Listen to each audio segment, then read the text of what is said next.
Buenas tardes, mi nombre es Juan Pedro y soy un afectado por la intervención política de Afinsa. Y cuando digo intervención política no es algo que me esté inventando, es algo que es real, puesto que fue el Partido Socialista quien dio eh, una orden a la agencia tributaria para que presentara denuncia ante la Fiscalía Anticorrupción. Entonces, a partir de ahí empezaron todos nuestros problemas. La empresa fue intervenida judicialmente por orden del juez Santiago Pedraz de la Audiencia Nacional, paralizando totalmente la actividad de la empresa, cosa que es atípico en un Estado de Derecho, puesto que las empresas no cometen delitos, los ladrillos no cometen delitos, los ladrillos lo cometen las personas físicas, y caso de que los directivos, que eso está todavía por ver, porque no hay sentencia firme, hubiesen cometido cualquier tipo de delitos, lo que tenían que haber hecho es separarlos de sus cargos, pero la empresa debería de seguir funcionando. Y debería de seguir funcionando, no es una frase, una palabra, una afirmación gratuita, sino que así lo vienen confirmando distintas sentencias del Tribunal Supremo, Audiencia Nacional y Audiencia Provincial de Madrid, que en todas las sentencias vienen a decir que la actividad de la empresa era lícita, que los contratos eran lícitos y que ni tan siquiera había simulación de contratos. Entonces, si los directivos de estas empresas hubiesen cometido cualquier tipo de delito, que insisto, eso está por ver, bueno, pues lo suyo habría sido separarlo de sus respectivos cargos, pero la empresa debería haber seguido funcionando correctamente. Hola, buenas tardes. Mi nombre es Eduardo Berbis. Soy una víctima, en este caso, de Fórum Filatélico y tengo el honor de ser el presidente de la Agrupación Nacional de Víctimas por la Intervención de Fórum y Afinsa. Siguiendo un poco con el relato de Juan Pedro, a mí me gustaría puntualizar que esta situación desastrosa, catastrófica y creo que en algún momento hasta canallesca, no se produce el día 9 de mayo del 2006, fecha de las intervenciones de las empresas. No, una intervención de este calado, con este tipo de aparatología de medios de comunicación, de autos, de la Fiscalía, de los jueces, todo esto se viene trabajando desde antes. Y ahora, con la perspectiva que nos da el tiempo, podemos afirmar que ya desde el año 2004, fecha en la que entran en el gobierno el Partido Socialista, como muy bien ha dicho Juan Pedro, es quien insta a través de la agencia tributaria a la Fiscalía para que produzca estas intervenciones. Pero ya desde el 2004, en el entorno del gobierno socialista se detecta una clara intención de no regular el reglamento que venía marcado por la Ley 35/2003 de noviembre del año 2003. Ley que se dicta estando el Partido Popular en el gobierno, pero que cuando entran los socialistas en el reglamento empiezan por no recoger la regulación de estas empresas, que claramente dice la ley que son mercantiles y no son financieras. Por tanto, ya se detecta, repito, con la perspectiva que dan los años, una clara intención de que detrás hay algo no muy claro, hay algo que se está pergeñando y que de alguna manera va a dar como consecuencia estas intervenciones. Más tarde, a lo largo del año 2005, se producen una serie de acontecimientos que están relacionados con Hacienda, posiblemente una ilegalidad grandísima del gobierno socialista, están relacionados con las pólizas de seguro que estas dos empresas tenían suscritas con la JOY, había que esperar a que vencieran y previas negociaciones no se renovaron.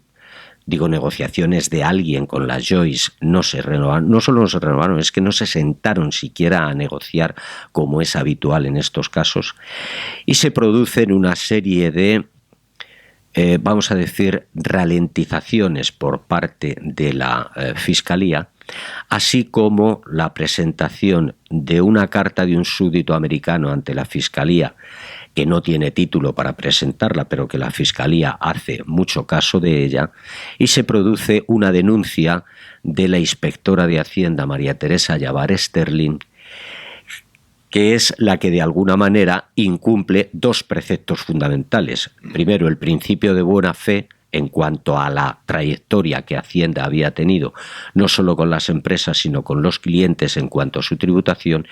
Y segundo, se arroga en unas atribuciones que no tiene. Hacienda no puede cambiar la calificación mercantil de unas empresas. De hecho, ya en tiempos trató de cambiar la calificación de la SICAD, por poner un ejemplo, y salieron los organismos encargados de estos temas diciéndole a Hacienda: oiga, ustedes encárguense de recaudar, que es lo suyo, que de las calificaciones de las empresas nos encargamos nosotros. Aquí no sale nadie enmendándole la plana a Hacienda, y evidentemente es otra ilegalidad que comete. Por tanto, tenemos que hay un pre-intervención con una serie de hechos bastante dudosos, si no dudosos al 100%, está la intervención, pero como consecuencia de esa intervención, en función de lo que ya ha comentado Juan Pedro, vienen esas medidas cautelares que destrozan por completo las empresas. Está mal llamado estafa porque no había estafados en el momento de la intervención. Todo el mundo había percibido sus plusvalías, que no intereses, sus plusvalías de manera religiosa. Entonces no había ningún tipo de reclamación a las empresas por parte de sus clientes. Esa es la sencilla y única razón. O sea, no hay más. El resto sucedió lo que sucedió, pero no carece de sentido. Ahí actuó la Fiscalía Anticorrupción, que por cierto, si hay una Fiscalía Anticorrupción, significa que el resto de los fiscales serán pro corrupción, me imagino. Ahí intervino la Fiscalía Anticorrupción. Intervino el juez Santiago Pedraz.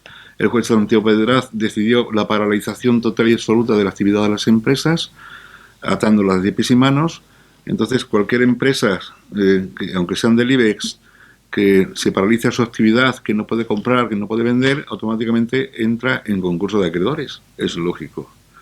Y una vez que las empresas entran en concurso de acreedores, los respectivos jueces de lo mercantil, tanto de Fórum Filatélico como de Afinsa, determinan que la filatelia, aquella filatelia que habían adquirido los clientes y que tenían depositadas en cámaras acorazadas dentro de la sede de cada empresa, que no eran de los clientes, que eran de las empresas. Entonces, literalmente, esos jueces nos robaron nuestra filatelia, hasta que, transcurrido prácticamente 10 años, surgió una sentencia de la Audiencia Provincial de Madrid en la cual se reconocía la propiedad y titularidad de esa filatelia por parte de sus legítimos clientes. Y esos mismos jueces se vieron obligados a su devolución. Devolución esta que todavía no se ha producido. Se va produciendo a cuentagotas. Se produce a cuentagotas por parte de la administración concursal en el caso de Afinsa, y además con un pequeño chantaje, bueno, un gran chantaje, de tal manera que aquellos clientes que reclamen su filatelia, la administración concursal le hace firmar un documento eximiéndole de todo tipo de responsabilidad. Es decir, es como si alguien me roba la cartera, pillo al ladrón, le digo que me devuelva la cartera, y la condición que me pone el ladrón que para devolverme mi cartera es que le firme un documento en el cual diga que yo no le voy a denunciar a la policía. Exactamente lo mismo. Bueno, vamos a ver si soy capaz. Yo lo planteo mejor en los términos de hipoteca, que también es un ejemplo que ha puesto Juan Pedro en alguna ocasión. Vamos a ver, de repente estas empresas tienen unos contratos con sus clientes. Y esos contratos, en función de las características de cada contrato, pues tienen un vencimiento. Antes de ese vencimiento, el cliente puede rescatarlo con un determinado beneficio mayor o menor. Bien. De pronto, cuando intervienen a las empresas, lo que hacen es que todos los contratos los traen a presente. Es decir, yo tengo una hipoteca con un banco y de la noche a la mañana el banco se levanta y me dice: oiga, que me debe usted 300.000 euros. No, mire usted, yo tengo un contrato suscrito con usted y le voy a pagar a razón de 500 euros todos los meses. No, esto ha cambiado y ahora me tiene usted que pagar los 300.000 euros de golpe. Pues oiga, soy insolvente, obviamente. Yo no puedo pagar 300.000. Ahora el banco se queda con mi casa, me voy a la calle y encima seguramente le sigo debiendo dinero. Bueno, pues parecido es lo que ha hecho la Administración de Justicia con estas empresas. todos los contratos que tenían vencimientos incluso a 10 años algunos, bueno, pues los trae a presentes y dice, bueno, pues estas personas deben tantos miles de millones de euros, estas empresas. Muy bien. Y ahora la filatelia, que es la razón de ser del negocio mercantil de la compra y venta que se estaba haciendo, no, esa ahora voy a ver si un perito en condiciones me hace una valoración como es debido. Se da la circunstancia de que en Afinsa el administrador judicial, que no los administradores concursales que entran después, da una valoración de 1.500 millones de euros, en números redondos. El juez Pedraz estaba de vacaciones, corrígeme si me equivoco, y le estaba sustituyendo el juez Garzón, que a su vez era el juez que llevaba la instrucción de la intervención de Fórum. Y le llama por teléfono, y se oían los gritos fuera del auricular, poniéndole de torpe, de tonto, pero tú qué te has creído, pero ¿cómo vas a dar una valoración de 1.500 millones de euros? Entonces, ¿dónde está el déficit de las empresas? Rectifica eso ahora mismo. Y una empresa que estaba valorando sus sellos a precio de catálogo, al poco tiempo dan una valoración del 10% de ese precio de catálogo. Es decir, de 1.500 millones se va poco más a 200 millones de euros. Porque claro, para declarar el déficit, la quiebra, había que decir, debe usted tanto y lo que tiene en patrimonio solo es tanto, por lo tanto, está usted en quiebra. Sí, aquí había una serie de intereses espurios por cuanto las empresas, tanto Fórum Filatélico como Afinsa, eran competidores directos de la banca. Concretamente, bueno, pues Afinsa, en el caso de Afinsa trabajaba con el Banco Santander y, bueno, pues el Banco Santander veía cómo pasaba por delante de sus narices todo el dinero que los clientes iban percibiendo periódicamente. Entonces, ese puede ser perfectamente uno de los motivos. Otros motivos es otros intereses que tenía un fondo buitre en Estados Unidos que tenía hechas una serie de apuestas a corto, de tal forma que si las acciones en un periodo de tiempo determinado, las acciones las acciones de escala, es que Afinsa tenía una filial en los Estados Unidos que cotizaban en el Nasdaq. Hay que decir, apuntillando un poco, que no todas las empresas pueden cotizar en el Nasdaq. El Nasdaq es igual que aquí el IBEX, pero son mucho más rigurosos a la hora de que una empresa pueda entrar en ese. Entonces, este fondo buitre tenía apuestas a corto en el sentido de que las acciones de Afinsa, en este caso Escala, iban a bajar de precio. Entonces, por aquella época estaban cotizando a $32. Las acciones no solamente bajaban, sino que además subían, con lo cual ese fondo de inversión iba a perder $1 millón. Enviaron a España a un tal señor Luis Corrigan, que fue el que ha hecho ilusión a mi compañero, para que presentase aquí una denuncia ante la Fiscalía. Un señor que, siendo de los Estados Unidos, no sé qué pinta aquí en España presentando una denuncia ante la Fiscalía sobre una empresa española. Sin tener ninguna relación con la empresa. Primero, que es que no se puede ni tan siquiera admitir a trámite. No se puede. Pero sin embargo, pues el fiscal pues la hizo suya. Entonces, con la intervención de otros actores, la empresa se interviene a bombo y platillo. Es decir, cuando el juez Santiago Pedraz ordena la paralización de su actividad, las cámaras de Telecinco estaban apostadas a la puerta de la sede de Afinsa, en este caso, a las 9 de la mañana, esperando a dar la noticia. Alguien había hecho algún tipo de filtración y con algún tipo de interés muy concreto. ¿Y cuál era ese interés tan concreto? Que surgiese un escándalo tal que ese escándalo pasase el charco y llegase a los oídos de los inversores en los Estados Unidos. Cuando eso llegó a esos inversores, las acciones de Escala, la filial de Afinsa, bajaron en un par de días a $3, de $32 a $3. Y en esa jugada, el fondo de inversión se reembolsó $900 millones de beneficio. Entonces, intereses hay por todos lados. Luego hay casualidades, como que, por ejemplo, por aquella fecha, el Partido Socialista, el que saca pecho, porque saca pecho a través de un boletín que se llama Punto de Vista, diciendo que son ellos los que insta a la agencia tributaria para presentar una denuncia ante la Fiscalía Anticorrupción. Y casualmente por esas fechas el Partido Socialista tuvo la capacidad económica para amortizar una serie de deudas importantes que tenía con el Banco Santander, con la Casa Cutxa, creo que también, con la BB Cutxa, entre otros. Deudas que llevaba 20 años sin poder amortizar. Y casualmente, después de intervenir estas empresas, el Partido Socialista pudo amortizar esas deudas. Y le condonan 33 millones. Y le condonan a los bancos 33 millones de euros. Sí. Yo la puedo, digamos, ampliar en el sentido de que aquí había dos objetivos, claro.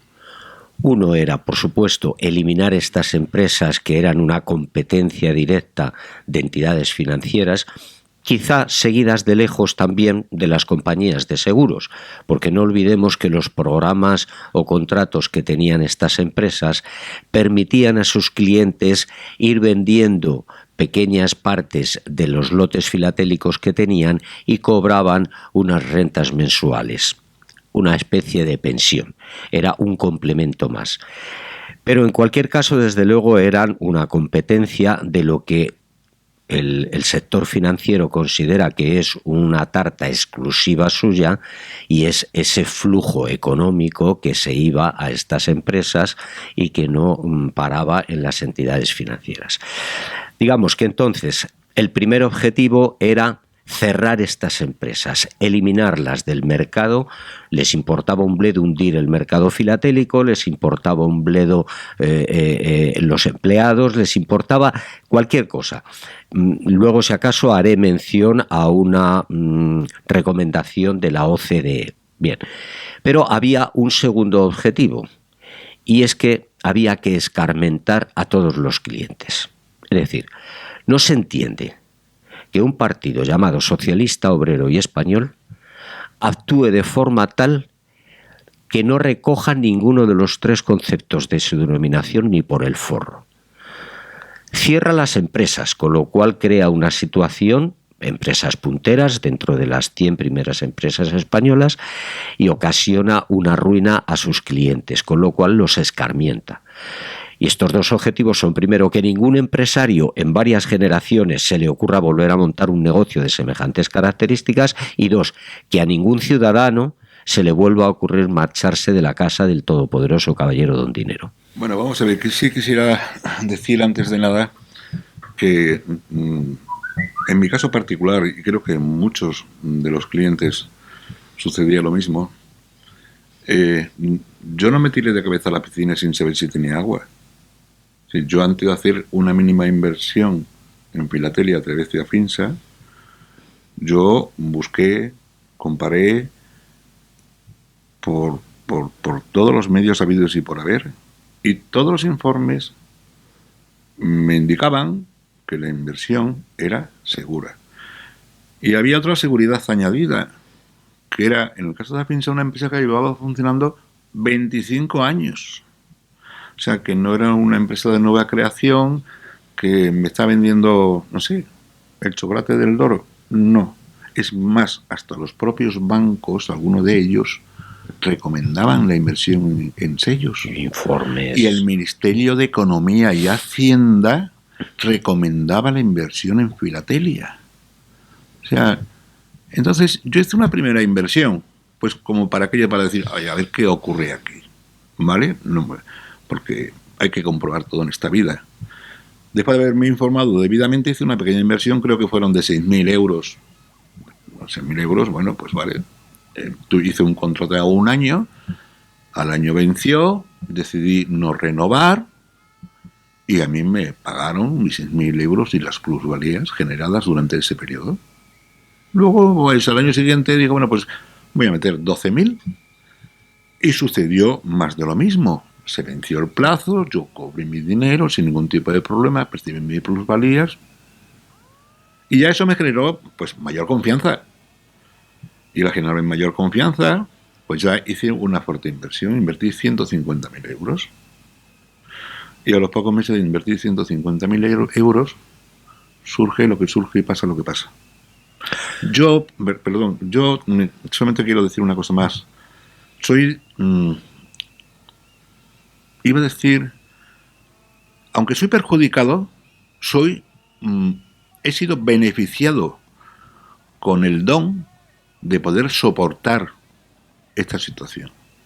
Cosa que muchos, por desgracia, no lo han hecho. Ha habido cientos de personas que se han quitado la vida. Ha habido cientos de familias desestructuradas. Ha habido miles de personas completamente arruinadas, psicológicamente destrozadas.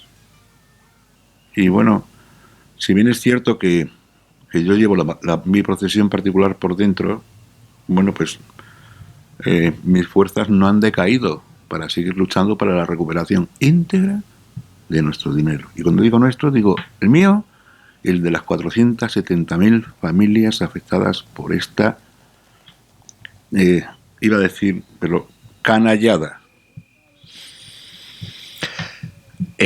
A los pocos meses de la intervención, en un programa, creo recordar que matinal, en televisión, son invitados los presidentes de ambas empresas, don Juan Antonio Cano y don Francisco Briones.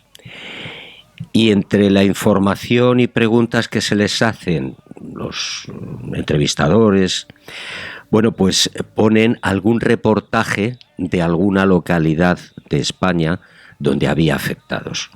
Creo recordar que salió un pueblo de Fuensalida donde hay 3.000 y pico o 4.000 afectados. Pero lo que más me llamó la atención y se me quedó grabado, y eso no se me olvidará nunca, es que sacan un reportaje con la imagen de un matrimonio, creo que octogenario, el marido dándole de comer por sonda gástrica a su mujer. Y con esas lágrimas secas de estas personas mayores diciéndole a la cámara: solo le pido a Dios que se la lleve antes que a mí, porque como se quede sola, con 400 euros de pensión que me ha quedado, ¿quién va a cuidar de esta mujer en las condiciones en que está? Eso era para partir el corazón a cualquiera que no fuese un desalmado. Esos casos los tienes regados por toda España, como ha dicho Juan Pedro, con suicidios, desgraciadamente anónimos. El más popular y conocido ha sido el de hace unos meses de Lalo, el jugador de baloncesto del Fórum de Valladolid, exjugador, porque estaba ya de responsable de la oficina de Fórum en Valladolid. No, la canallada ha sido de tal envergadura que ha habido personas que han perdido su casa. Hay personas que tenían el dinero pues para que a sus hijos con alguna discapacidad o disfunción o en fin, o habilidades distintas que dicen ahora, bueno, pues pudieran ser atendidos, porque desgraciadamente en este mundo tan humano, si no tienes dinero, poca atención vas a recibir. Ha habido toda clase de situaciones y de desgracias. Nótese que en el caso que a mí me ha llegado de Fórum, ha habido dos casos en los que los clientes han podido ir con el contrato que tenían en Fórum a pedir un préstamo al banco cuando las empresas estaban funcionando, hablo evidentemente, para decir: oiga, es que necesito 6.000 euros porque voy a hacer una pequeña obra en casa y tal. Ah, no, pero es que si no hay garantías, es que con su nómina, es que... Bueno, pues yo es que tengo este dinero metido en esta empresa. Ah, pues tráigame usted los contratos. Visto los contratos, ha servido como garantía para darles el préstamo.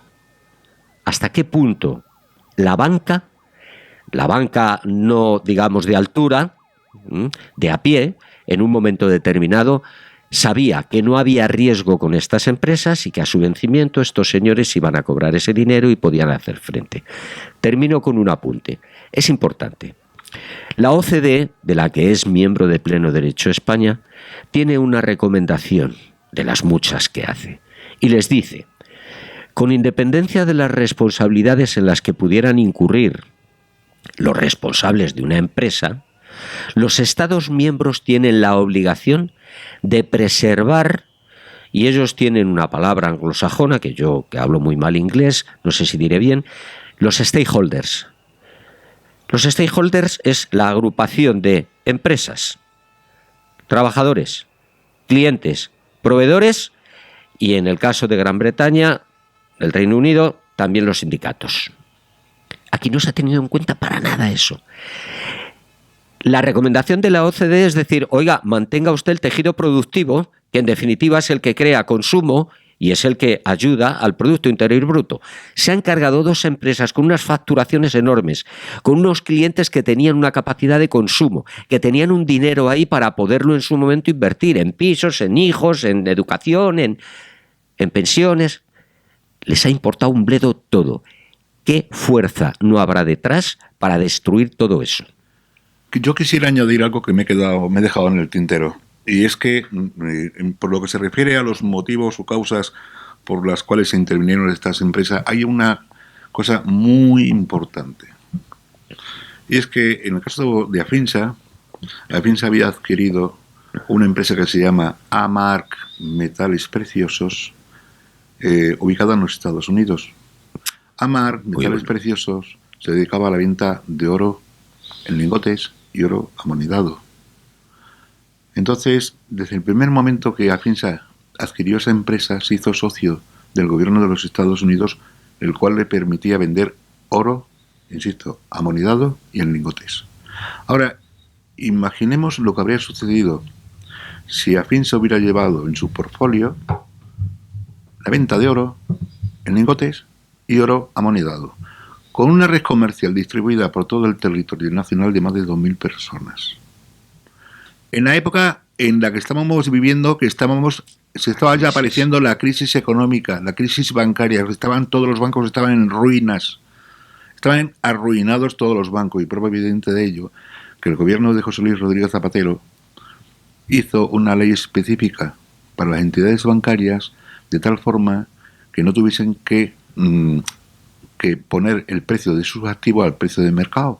Porque si llegan a poner los activos al precio de mercado, si todos los pisos que ellos tenían estarían todos en quiebra. Entonces, puede ser que los clientes se hubieran ido automáticamente. Claro, los bancos se hubieran ido al oro. Claro, vamos a ver. La crisis económica en España empezó. Que los bancos además no lo podían vender. La crisis económica en España apareció aproximadamente en el año 2006, ya en 2007. Bueno, sí, pero ya se activaba en el año 2006. Sí. Ya se veía venir. En 2006 ya se veía venir. Si nos metemos en el año 2007, vemos que en el caso de Afinsa está vendiendo oro amonedado y oro en lingotes. ¿Dónde metemos el dinero? ¿En un banco al 1%, al 2%, o el banco que se va a arruinar pasado mañana, como ha sucedido con el tema de Bankia y otros similares? Genera desconfianza. ¿Qué es el valor real? ¿Qué es lo que vale hoy día dinero? ¿Qué es lo que vale? El dinero es un papel, no vale para nada. Entonces, es una moneda para intercambiar cosas, nada más. Pero el valor real está en el oro. Entonces, si Afinsa se hubiese puesto a vender oro, pues hubiera hecho mucha pupita a los bancos. Yo conozco a Fórum Filatélico allá por los años 85, 84, 85, si la memoria no me falla. Y yo la conozco porque casualmente se me ofrece trabajar en la empresa. Pues yo trabajé en Fórum Filatélico. Y entonces, efectivamente, analizo la empresa. Por aquella época ya sponsorizaba el Fórum Filatélico de Valladolid. Analizo un poco el recorrido que llevaba, que no era mucho, pero bueno, era desde el año 79 que se fundó. Y yo entro a trabajar en la empresa. Y voy creciendo profesionalmente al mismo tiempo que la empresa va creciendo. He de decir que la empresa tiene unos años de un crecimiento exponencial. Porque cuando aparecen las crisis de las .com, las del petróleo y alguna otra, curiosamente, con esas crisis los clientes de los bancos pierden un montón de dinero en fondos de inversión, pierden dinero en posiciones que tenían, y entonces tratan de huir a otros sistemas de ahorro alternativos o sistemas de inversión alternativos, y estas empresas, hablo ahora en plural, tanto Forum como Afinsa, se da la circunstancia de que cuando hay crisis su crecimiento es mayor, y cuando no hay crisis y los mercados están estables y todo funciona bien, bueno, ellas crecen normalmente. Y bueno, yo ahí me crié, digamos, en la última etapa de mi vida profesional, hasta que desgraciadamente. ¿Qué ocurre? Pues que, oye, vas teniendo tesorería y vas haciendo operaciones, y haces operaciones y metes a tu hijo, le haces una huchita y metes a tu hija, estaban mis suegros. Bueno, en torno de la familia teníamos, como bien ha dicho Juan Pedro, del orden de los casi 50.000 euros. Pero porque de alguna forma vas metiendo poco a poco, vas dejando ahí unos recursos para que, pues en su momento, tener un complemento a la jubilación y tener pues un dinerito por si tienen los hijos que estudiar o por si tienen los hijos. Mi hijo, tengo que decir que el pobre, cuando fue la intervención, se colocó a trabajar en 2 sitios a la vez. Se ha retrasado la carrera 2 años por culpa de trabajar y estudiar. Afortunadamente hoy día ya terminó la carrera, está colocado. Pero es un desastre, en todas las familias se producen desastres. Hombre, pagarlo desde luego lo hemos pagado todas las víctimas damnificadas. Bien, hay que tener en cuenta 2 cuestiones. De inicio, cuando se produce la intervención, los responsables del Consejo de Administración y algún directivo de Afinsa y de Forum son detenidos y después de las preceptivas horas son puestos en la cárcel. Vamos, pasan a disposición judicial y luego pasan a la cárcel. Vale. Al cabo de 2 meses, quizá, no sé, todos los directivos de Afinsa son puestos en libertad sin ninguna fianza. Y un mes más tarde, a los 3 meses o una cosa así, los directivos de Forum son puestos en libertad, menos, bueno, y el presidente también, pero el presidente con una fianza de 1 millón de euros y algún directivo me parece que también con una fianza de 100.000 euros, una cosa así. Y el resto, en principio, puesto en libertad sin fianzas. Bueno, actualmente no hay nadie en la cárcel, están todos pendientes de, por un lado los de Afinsa, del recurso que se ha hecho de la sentencia condenatoria que ha dictado la Audiencia Nacional, Sala de lo Penal, y han elevado estos recursos de casación al Tribunal Supremo y está pendiente de que el Tribunal Supremo lo diga. Y en el caso de Forum estamos pendientes de que el 18 de septiembre se inicie el juicio penal de Forum.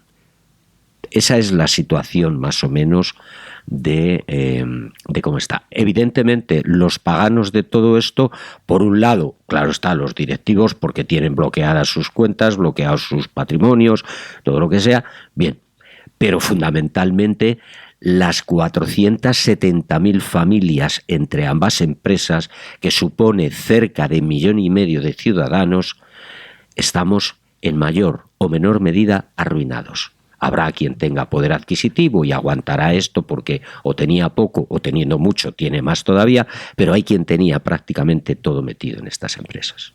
¿De cuánto dinero estamos hablando en su conjunto? Bueno, sé, cerca de los 6.000 millones de euros. De euros.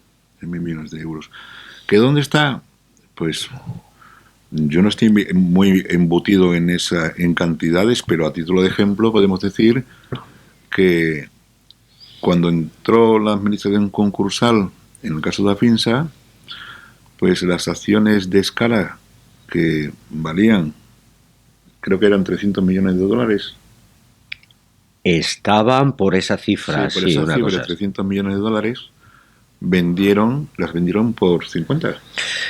Y menos, yo creo que menos de esos 50. La filatelia de las empresas se ha valorado por debajo del precio de adquisición. O sea, es que contablemente, si alguien nos está escuchando y entiende un poquito de contabilidad, eso es una ilegalidad. O sea, vamos a ver, aquí se han cometido tantas barbaridades que es increíble. ¿Qué es lo que ha sucedido? Que se ha empezado la casa por el tejado. Se ha empezado la casa por el tejado porque primeramente se intervienen las empresas. Se cierra, se clausura, se arruina a sus clientes. Y ahora empezamos a buscar pruebas. Y claro, pues así mal van las cosas, los jueces tropiezan, sentencia contradictoria, el juez de lo mercantil dice una cosa, el Tribunal Supremo dice otra, la Audiencia Provincial dice lo mismo que el Tribunal Supremo, o sea, un lío entre unos y otros. Entonces, pues eso es lo que nos está ocurriendo. Perdón un segundo, es que me estoy acordando, se da la paradoja de que en una misma sentencia, ojo que esto lo dice un juez, en una misma sentencia sopla y sorbe. Es decir, un principio físico que es imposible de realizar, en materia de justicia se realiza. Este juez dice, no, bueno, es que las empresas eran mercantiles, pero tenían que provisionar. Oiga, ¿dónde ha visto usted que una empresa mercantil tenga que provisionar? Provisionar las entidades financieras. Sí.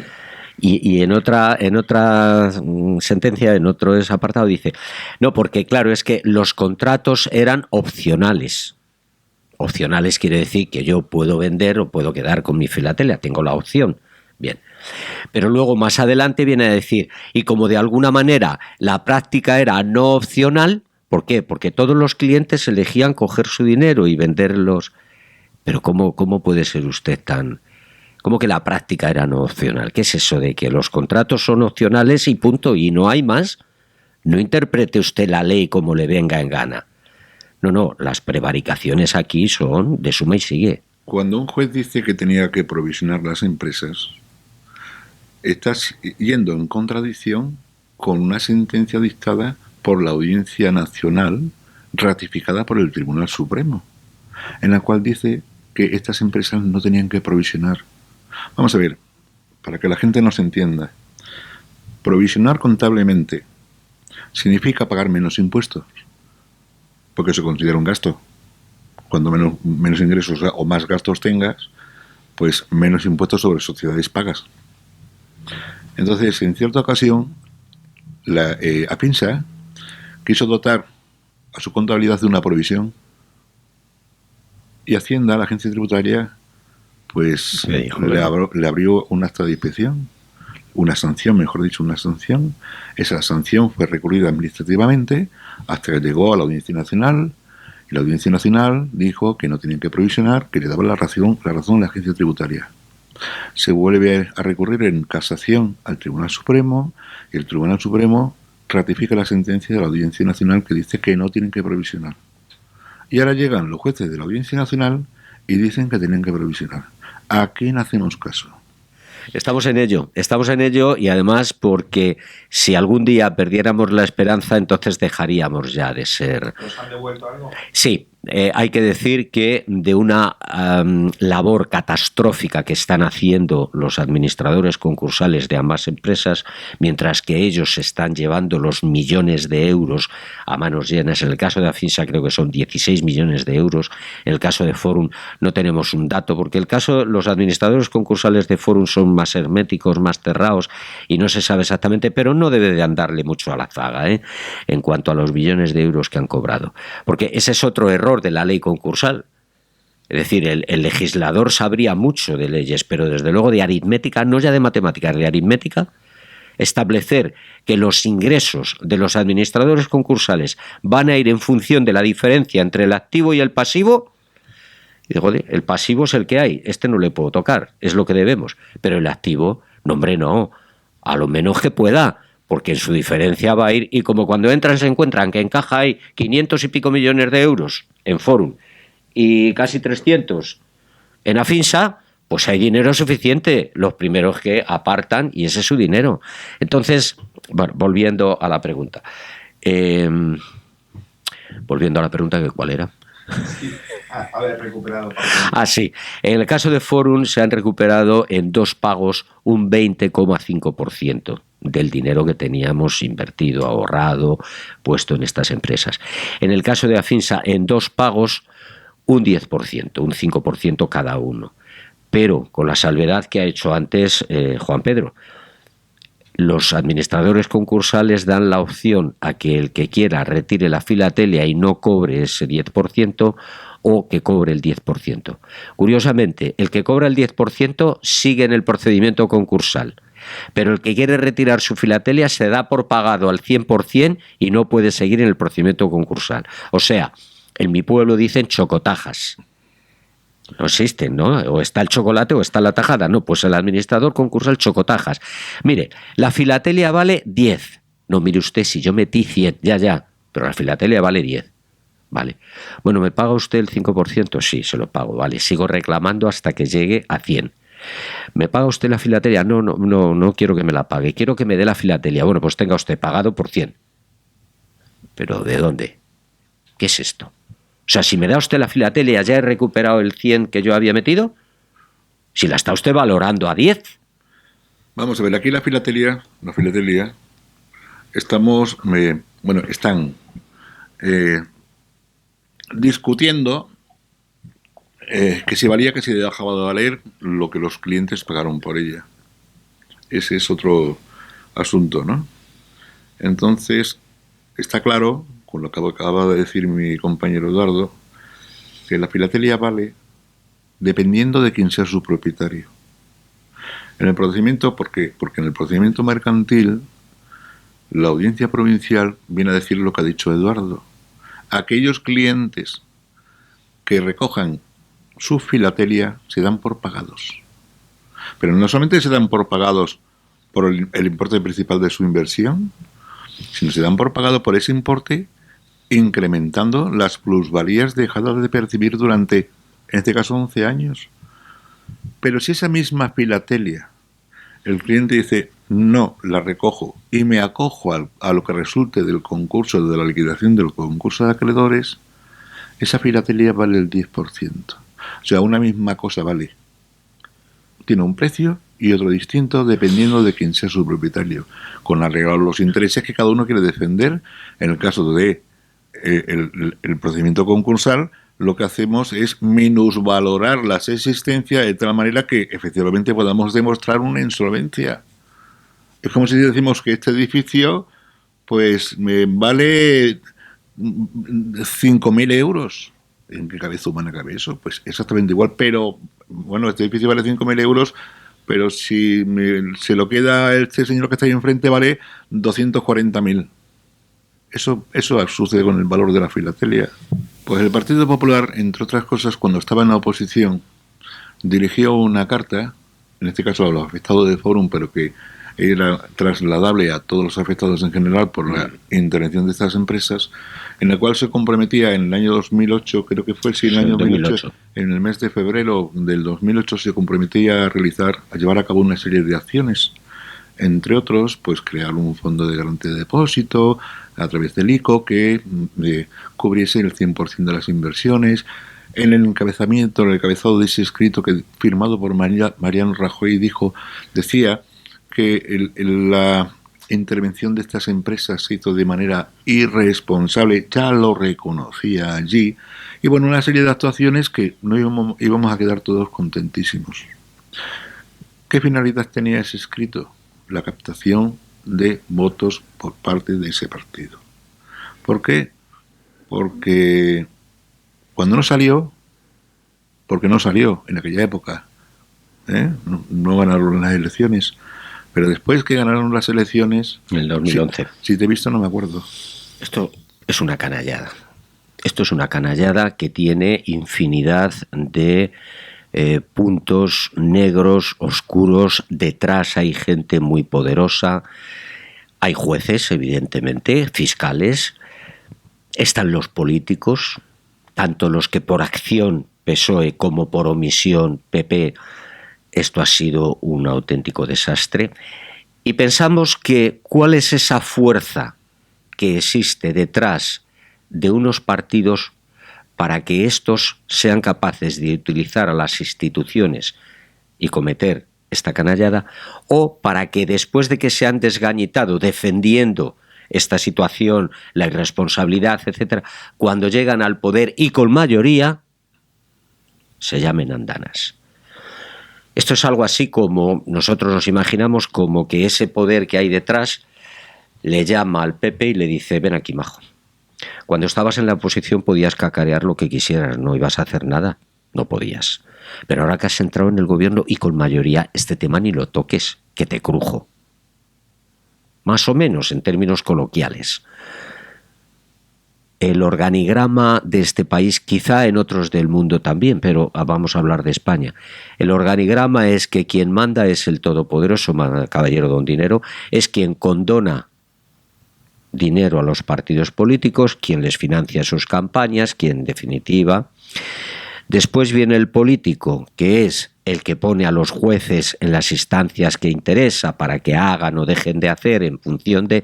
Mire, casualmente voy a hacer mención de un artículo de don Joaquín Bernaldo de Quirós, muy interesante, y dice que el mayor problema que tiene la justicia en España es que hoy la justicia ya no es predecible.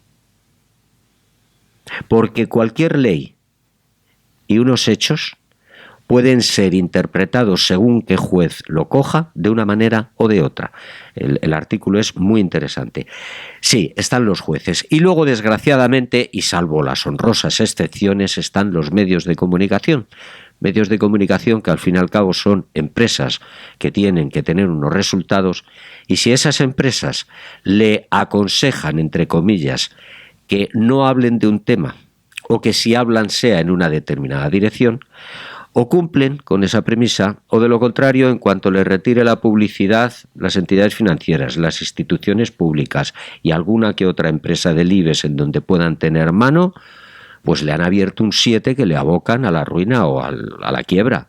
Entonces, no tenemos una prensa libre, no tenemos unos políticos que sean libres, no tenemos una justicia que sea independiente, y sí tenemos un todopoderoso que maneja todo eso.